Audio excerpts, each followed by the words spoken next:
Saludos, bienvenidos. Iniciamos la segunda semana del mes de octubre. Hoy es lunes 11 y como cada día comenzamos nuestro mes de redacción por el repaso por la prensa. Comenzamos por el diario El Mundo. El juez del 11M cobrará un 10% más por la medalla de Rubalcaba. La Cruz al Mérito Policial con distintivo rojo es pensionada y solo se otorga si hay riesgo patente o peligro personal. Un grupo de juristas pide al Consejo General del Poder Judicial que investigue el caso. Y más noticias la vemos en foto de portada. La monarquía comunista aplaude la sucesión. Y los últimos días de TCM, el informe del Banco de España a la Fiscalía incluye 6 escandalosas operaciones de la entidad manchega con constructores afines en las semanas previas a la intervención. Más noticias, crece la presión sobre Zapatero para que haga una profunda crisis de gobierno. Y el Nobel chino dedica el premio a los mártires de Tiananmen. CAG, el hombre sin rostro del caso Malaya. Y conocemos ya los titulares más destacados del país. Un imputado da un vuelco al caso Gürtel tras devolver 20 millones. El constructor García Pozuelo salda sus deudas con Hacienda. El juez atribuye al empresario el pago de comisiones ilegales. Y lo vemos en foto de portada. Jorge Lorenzo se proclama nuevo rey del mundo en MotoGP. Belgrado sufre la ira de los ultraserbios.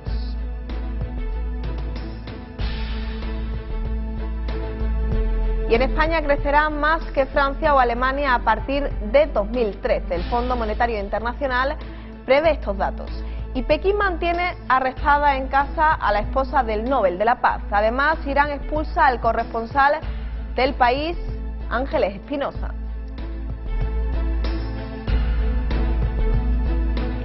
Conocemos ahora los titulares de La Razón, que abren con: el Partido Popular logra la mayoría absoluta y el PSOE pierde 3,4 millones de votos.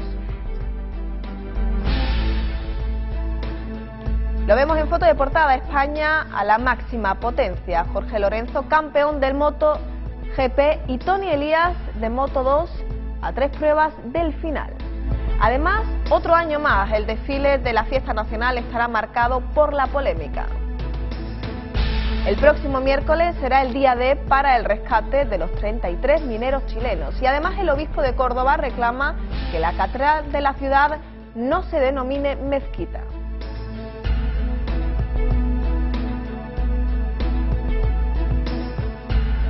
Conocemos ahora los titulares más destacados del ABC. Los etarras acogidos por Venezuela apuestan por seguir matando. Hay una treintena de terroristas, entre los que están los cabecillas Diemputo y Eneco Gojecoechea. Además, más de media docena de coordinadores chavistas blindan en el santuario de ETA en el país caribeño. Y lo vemos ahora en foto de portada. El mundo de las motos se rinde a España.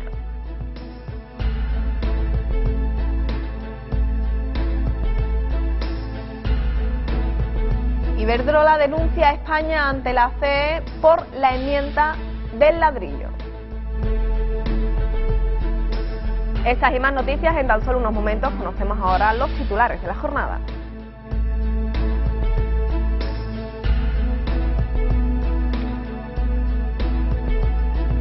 Tragedia en las carreteras este fin de semana. El balance provisional de la DGT apunta a 17 fallecidos en las carreteras españolas, 6 víctimas más que el año anterior durante el puente del Pilar.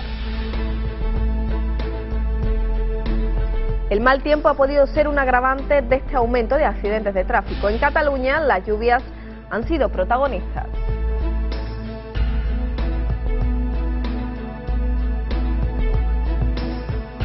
Un autobús pone a prueba el cerebro de los españoles. Se trata del órgano más importante del cuerpo, sin embargo para muchos el gran desconocido. Paco de Lucía ha despedido la Bienal de Flamenco en Sevilla con un concierto de clausura que ha sido celebrado por el público que abarrotaba el Teatro de la Maestranza.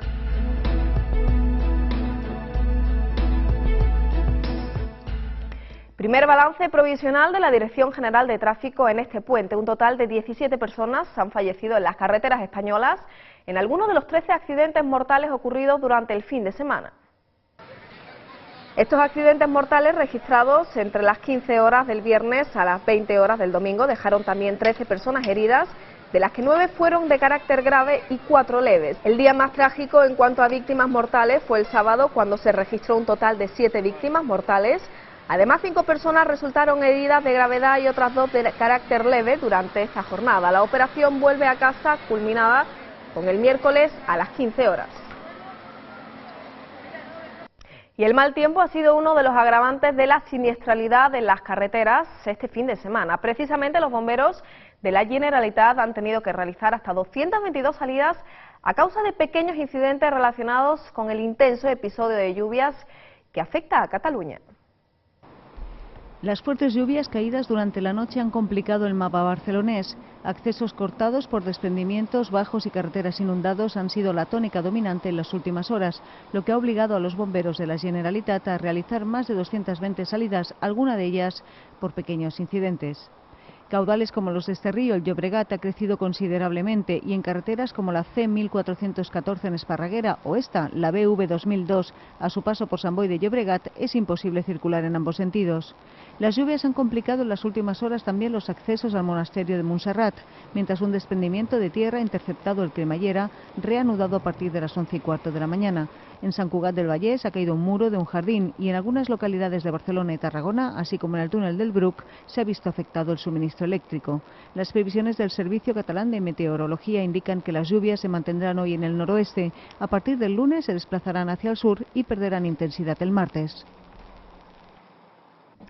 Precaución a los que viajan en coche y a los que lo hacen en avión, atención porque podrían sufrir retrasos de vuelta a casa. El Ministerio de Fomento afirma que la negativa de los controladores a cubrir incidencias con horas extraordinarias, incumpliendo el acuerdo de los mínimos del 13 de agosto, está provocando demoras y perjuicios para los pasajeros en los aeropuertos españoles. Vuelven los problemas a los cielos españoles. El pasado jueves, los controladores anunciaron que no volverán a la mesa de negociación con los representantes de AENA hasta que el gestor aeroportuario cumpla con los compromisos firmados en el acuerdo de mínimos del mes de agosto. Y hoy ha sido el Ministerio de Fomento el que ha acusado a los controladores de incumplir dicho acuerdo por su negativa a cubrir incidencias con horas extraordinarias. Y según un comunicado de Fomento, esto está ocasionando ya perjuicios a los pasajeros y demoras en los aeropuertos, que en algunos casos, como los de Valencia y Alicante, alcanzan una media de 40 minutos.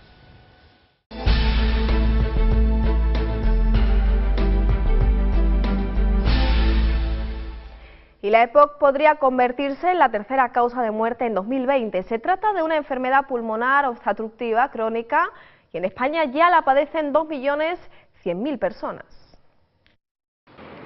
La EPOC, la enfermedad pulmonar obstructiva crónica, se ha convertido en una de las principales causas de mortalidad en el mundo, una enfermedad que no tiene cura y que va mucho más allá de lo físico. Los principales síntomas de la EPOC son tos, que puede ir acompañada de expectoración, es decir, de expulsión de esputos o flemas, y ahogo, que técnicamente sería disnea. La EPOC es una enfermedad silenciosa, va despacito, poco a poco. Y hay una serie de aspectos, como la ansiedad, la depresión, la frustración, la pérdida de autoestima, el sentirse una carga que condicionan su vida. El perfil de la persona con EPOC corresponde a un hombre de 50 años, fumador o que solía serlo, pero en los últimos años se está viendo un cambio, ampliando el marco a menores de 40 y mujeres.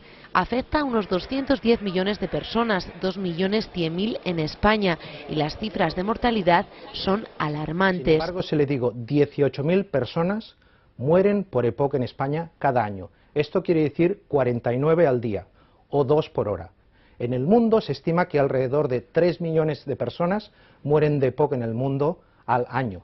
Se considera que ya es la cuarta causa de mortalidad global y que llegará a ser en el 2020 la tercera causa de muerte. Tras 7 años sin ninguna novedad, un nuevo medicamento abre una vía de esperanza. Desde la introducción del nuevo producto Indacaterol, disponemos de un medicamento que tiene la ventaja de ser muy rápido en su acción, inicia el efecto a los primeros 5 minutos y además que se prolongue durante 24 horas. Para Novartis, el paciente con patología respiratoria es una de nuestras razones de ser. Por tanto, vamos a continuar investigando en encontrar soluciones que mejoren la calidad de vida y los síntomas de los pacientes respiratorios. Además, los expertos recomiendan realizar espirometrías periódicas para poder tratar la enfermedad lo antes posible en caso de su aparición. Ya ha comenzado la campaña de vacunación contra la gripe. En Melilla se utiliza esta nueva fórmula como una de las más recomendadas. Se trata de una de las más apropiadas en todos los sentidos. Con el otoño llega la vacunación contra la gripe. Este año en Melilla trae novedades, y es que la ciudad autónoma ha optado por aplicar la vacuna por vía intradérmica a los mayores de 65 años. Uno de los motivos que ha llevado a decantarse por la nueva vacuna es que las dosis de recuerdo ya no serán necesarias, como explica el doctor José Ruiz Olivares. Se necesita menos antígeno, menos vacuna, para que la gente lo entienda, que si fuera intramuscular. Normalmente en las intramusculares o bien se tiene que poner dosis de recuerdo o se tiene que poner un adyuvante para que ayude a la vacuna, para la respuesta inmune, y en la dermis, cuando se hace intradérmica, no es necesario ni adyuvante y siempre se necesita bastante menos antígeno. Además, a los que se tenga que poner la vacuna les dolerá menos el pinchazo. Una aguja que tiene 1,5 milímetros frente a los 16-25 milímetros que normalmente se utilizan para la vía intramuscular. Aparte de que el pinchazo, lógicamente, es mucho menos doloroso, es seguro que con esa longitud la aguja penetre en la dermis y se quede en la dermis. Melilla es la primera comunidad autónoma que va a aplicar la vacuna intradérmica contra la gripe. Y es que sus responsables de vacunación están convencidos de que tarde o temprano todas las vacunas se aplicarán en la dermis y no en los músculos. Un proyecto de la Agencia Espacial Europea destinado a sustentar la vida humana en misiones espaciales. Les hablamos de Melissa, una planta piloto instalada en Barcelona y la que trabajan investigadores y organizadores internacionales. Sobrevivir en el espacio en misiones de larga duración es la idea que impulsa este proyecto de la Agencia Espacial Europea. Científicos de la Universidad Autónoma de Barcelona, en colaboración con 30 organizaciones más, llevan más de un año trabajando para crear un pequeño ecosistema capaz de generar oxígeno, agua y comida a partir de los residuos orgánicos que produzca la propia tripulación. La idea es recrear un pequeño ecosistema, dice el director del proyecto, con poca energía, poco espacio y sin riesgos para la tripulación, una especie de mini tierra que permite a los astronautas mantenerse en el espacio de forma casi indefinida. Ese ecosistema tiene un nombre, se llama Melissa, y aunque ya hay sistemas que purifican agua y dióxido de carbono, la novedad en este caso es que se reciclan también orina y heces para producir comida. Los investigadores no descartan poder aplicar en el futuro un sistema de reciclaje similar aquí en la Tierra. Cambiamos de asunto. Un autobús pone a prueba el cerebro de los españoles. Se trata del órgano más importante del cuerpo, pero para muchos el gran desconocido. El cerebro es uno de los órganos más importantes de nuestro cuerpo y el responsable de la cognición, las emociones, la memoria y el aprendizaje. Es tan importante que, por ejemplo, el número de neuronas que contiene es equivalente al número de estrellas que existen en la Vía Láctea. Pero para muchos es el gran desconocido, tanto que a pesar de que hay más de 600 enfermedades neurológicas, en la calle a veces no suman más de 2. Un ictus cerebral, una epilepsia. Tumores, derrames cerebrales. Supongo que el Alzheimer, Parkinson, la migraña. La Sociedad Española de Neurología y la Fundación Española de Enfermedades Neurológicas están dispuestas a que esto acabe. ¿Cómo? Un autobús recorrerá el país para ejercitar y poner a prueba el cerebro de los españoles, empezando con una prueba para conocer su riego. Y suele ser bastante impactante para los propios pacientes cuando están siendo sometidos a este estudio, pues oír el ruido de sus arterias cerebrales, el latido arterial transmitido al cerebro, cómo le está pasando su sangre dentro del cerebro y que ese cerebro está en vida. Y por otra parte, con test cognitivos muy sencillos, vamos a demostrar a cada persona en concreto su grado de agilidad mental. Gestos como leer, escribir, participar en juegos de mesa o potenciar las relaciones sociales siempre ayudan a cuidar nuestro cerebro, pero también hacer ejercicio y cuidar la alimentación. Si la población toma conciencia de que tiene que tener unos hábitos saludables para prevenir que en el futuro tenga pues ictus o enfermedades neurodegenerativas, conseguiremos que el envejecimiento sea saludable, de tal manera que consigamos llegar a los 80, a los 90 años, pero no con enfermedades que nos producen dependencia, sino que realmente seamos independientes y podamos llevar una vida con calidad de vida. Bajo un lema claro y positivo, tu cerebro es vida, cuídalo, este autobús intentará que niños y mayores entiendan a fondo la máquina más perfecta que se conoce.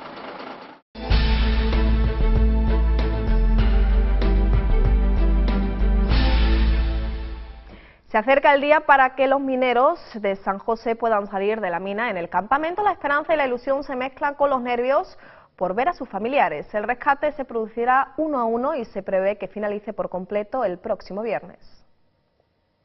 Queda muy poco para que la euforia llegue definitivamente al campamento Esperanza. Los 33 mineros atrapados en Chile podrían comenzar a salir el miércoles después de que la perforadora lograse el sábado superar los 624 metros que les separan de la superficie. Los 100 primeros metros del conducto por el que saldrán están siendo recubiertos con tubos de acero para evitar desprendimientos. En el exterior las familias rezan las mismas oraciones que les han ayudado a mantener la ilusión durante los últimos 65 días. Esperan ver muy pronto a sus seres queridos. Estoy contenta porque mi hijo ya va a salir ya. Y milagro del Señor que mis hijos están todos vivos y mi hijo igual, pues, todos los mineros. Los trabajadores saldrán al exterior con los ojos vendados para evitar que les afecte la luz del sol. Lo harán en esta cápsula. Tiene una anchura de 53 centímetros. Si todo va bien, cada ascensión durará entre 15 y 20 minutos. Un tiempo breve que pondrá fin a una larga pesadilla. Las grietas en la balsa amenazan con un nuevo vertido tóxico en Hungría. El secretario de Estado de Medio Ambiente húngaro ha dicho que el colapso es inminente, mientras los operarios trabajan a contrarreloj. Hungría sigue atenta a lo que puedan soportar estas grietas. Las autoridades del país admiten que las fisuras existentes en la balsa de residuos de aluminio provocará con toda certeza un desplome. Unos 900 obreros trabajan a contrarreloj en la construcción de un muro de 40.000 toneladas de roca y arena que tendrá 600 metros de largo, 25 de ancho y unos 5 de altura. Así podrán desviar la previsible fuga hacia zonas que ya han quedado dañadas con el vertido de 1 millón de metros cúbicos de hace una semana, que además acabó con la vida de 7 personas y provocó la mayor catástrofe natural de la historia de Hungría. Mientras, la empresa responsable, que en un primer momento negó que el vertido fuera tóxico, ha expresado en un comunicado que acepta su culpa y la decisión del gobierno de indemnizar a las víctimas. Precipitaciones, aunque mucho menos intensas que durante el fin de semana.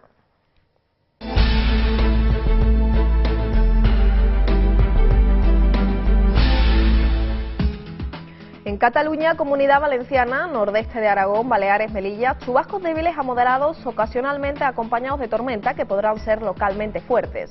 Con menor probabilidad se pueden dar también en el resto del tercio oriental peninsular y área del estrecho. Temperaturas en ligero a moderado descenso en el área mediterránea y en ligero ascenso en el cuadrante nordeste. Ovacionado y jaleado nada más aparecer en el escenario, el guitarrista Paco de Lucía ha despedido la Bienal de Flamenco en Sevilla con un concierto de clausura que ha sido celebrado por el público que abarrotaba el Teatro de la Maestranza con el aplauso más largo de este festival. Con esta ovación era recibido el guitarrista Paco de Lucía al aparecer en el escenario del Teatro de la Maestranza para clausurar la Bienal de Flamenco que se ha celebrado estos días en Sevilla. Hacía 6 años que los seguidores del maestro de Algeciras no disfrutaban de su arte y por lo tanto se dejó notar una ansiedad inusual desde los primeros acordes. Con una rondeña, este genio de la guitarra, reconocido internacionalmente, fue hilvanando un concierto en el que tuvieron cabida todos los géneros y en el que estuvo rodeado de un importante elenco en el que destacaron las voces de David Maldonado y Duquende y el baile eléctrico y preciosista de Farruko.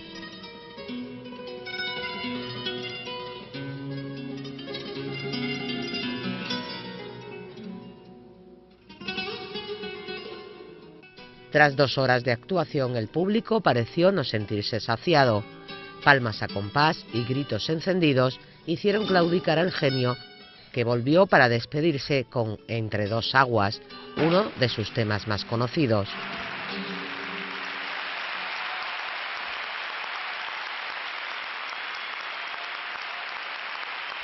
Y hasta aquí las noticias por el momento. Recuerden que podrán seguir informados durante nuestras siguientes ediciones. Nosotros nos despedimos. Disfruten el día.